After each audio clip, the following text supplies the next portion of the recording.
Hey everyone, it's Monica. Welcome back to Homeschool Voices. Today's video is all about a really important thing when you homeschool that's very easy to miss. If you follow any of my videos, you will see that I advocate a certain approach called a literature-based education. A literature-based education will be filled with lots of reading and lots of writing and a good amount of math practice. The idea is that your child will do so much reading that she will become very well informed on a multitude of subjects, develop a very large vocabulary, learn to spell pretty darn well, and learn to use good grammar even if she has never really been taught grammar. But she will be taught grammar.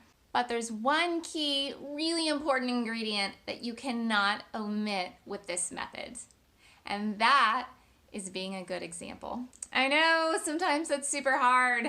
I certainly have never hidden around the corner and eaten a chocolate bar. I'm talking about being a good example actually with education, because we ask our kids to do all kinds of things that we don't do ourselves. We tell our kids that reading is important, that writing is important, that math is important, yet they can't tell from our behavior that it's important.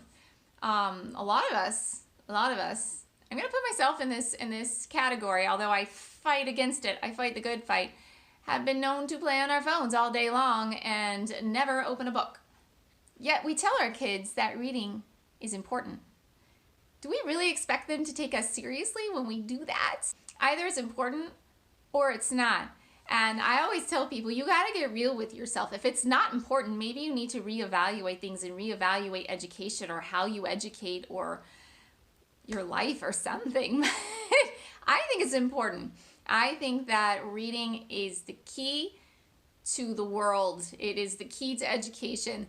And if it's that important, even though I didn't grow up with a strong background in reading, I want my kids to have that. And so that means I have to provide the example. But I didn't grow up with that strong background, so it's not actually easy for me.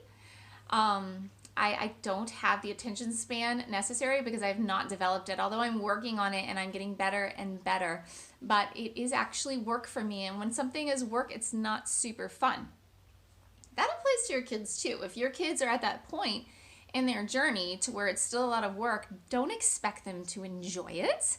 They're not going to adore being exhausted. Who likes to do tons of work? Most of us don't, right? But if you provide that example, that is going to go a super long ways. So I'm going to give you some examples from my life, but what I want you to do is to pay attention to your life. I want you to observe your kids and watch the things they do. I mean, even older kids will do this.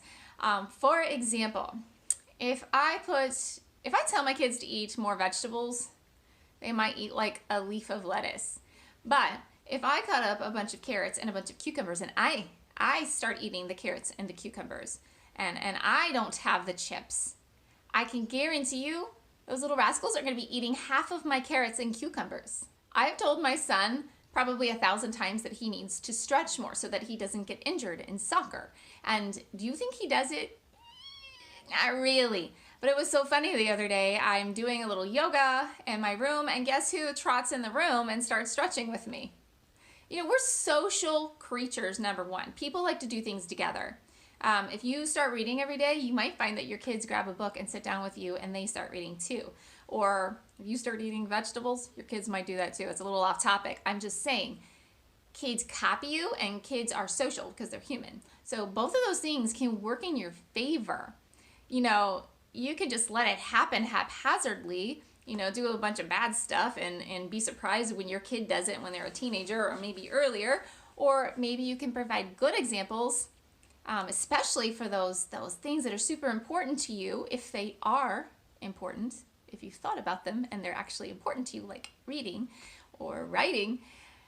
Let your kids see you do those things. One more example. So if I'm having a conversation with my husband at the dinner table about some current events thing, and you know, we get real feisty and we just talk and you know, we're opinionated, I guarantee you in the next 2 or 3 days, I will hear my kids talking to their little friends and they'll be parroting the same thing. It's not because I told them what to believe.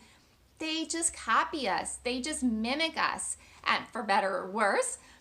So you can use this to your advantage. I'm just giving you some examples, but I know you can think back to some of the things that your kids have done, or you could just start paying attention in the next week or two. It's actually really cute and it's kind of cool, or sometimes it's scary. It just depends. But start paying attention to how your kids copy you, and start thinking of how you can use that to get what you want out of your kids. What do we teach our kids with our behavior? Well, we probably teach them some good things like showering every day is important. Why?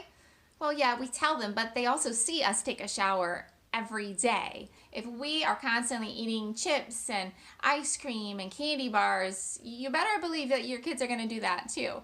You know, if you have a kid that comes over from another household, they eat a certain way, and it's not just because they're told to. I mean, kids don't really always do what they're told, right? They do what they're used to, and they copy their parents, and it can be really powerful. Here is how we use this to our benefit. We need to create this culture of reading in the home, so our kids actually need to see us read. And it would be nice if they saw us write some things too on a somewhat regular basis, maybe emails, or maybe write in a journal, right? So have them try to have them see you read 10 minutes a day. Let's just start with 10 minutes, okay? Maybe you could go to 20 or 30 later. Maybe you just stick to 10. Open a book. You could just stare at the page for 10 minutes, you know, pretend like you're flipping the pages. I don't care. It'd be nice if you read. I think you would find it enjoyable. Find a book that you actually like, maybe a magazine.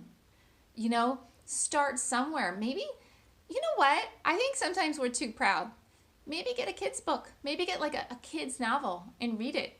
You'd be surprised how enjoyable they can be. They can actually be really enjoyable if you're not used to it, because a lot of us don't have that attention span. We haven't built it up. We're not used to it. But there's a lot of good material out there. Just try to find something. Anything, even if you're pretending, you know, even if you're just pretending, just let them see you with a book for 10 minutes a day. Don't bother me. I'm sorry, I'm reading. Don't bother me, you know? Just do that. Give it a shot. And other ways that you can also create this culture of not just reading, but like all the important things. Like if you really think it's important for them to learn how to write, maybe let them see you write. Again, a couple times a week, bring out a journal. What are you doing, Mom? Oh, I'm just writing in my journal. You can do some other good things too, like maybe take up an instrument or a foreign language, or just learn something new, like learn how to build a website, and let them see that you as an adult are continuing to grow and learn, because isn't that what you want for your kids? I mean, I don't know about you guys, but I want my kids when they're 20, 25, 30, 50, I want them to be always learning. I can't imagine that I could possibly have enough time to teach them everything they need to know by the time that they're 18. And even that they would know everything they need to know after going through college, if that's what they choose to do. So I want my kids to be the type of people that when they are adults, that they want to keep learning. It shows that it's important that adults do these things, because kids want to be adults. They want to be like their parents, believe it or not, and they will copy us. So we have to give them good things to copy. So go out, provide your kids with an amazing, customized, literature-based education, but don't forget to provide that good example. That example is not a little thing. It is an important, essential part of a literature-based education, because you're not just educating the kids right now. You are forming them into adults who are curious and want to learn and are eager to learn and continue to do it throughout their life. I hope this was helpful, everyone. I hope you liked this video. If you did, please click thumbs up. If you want to see more videos like this, please click subscribe and the notification bell next to it. In the meantime, happy homeschooling and have a great day.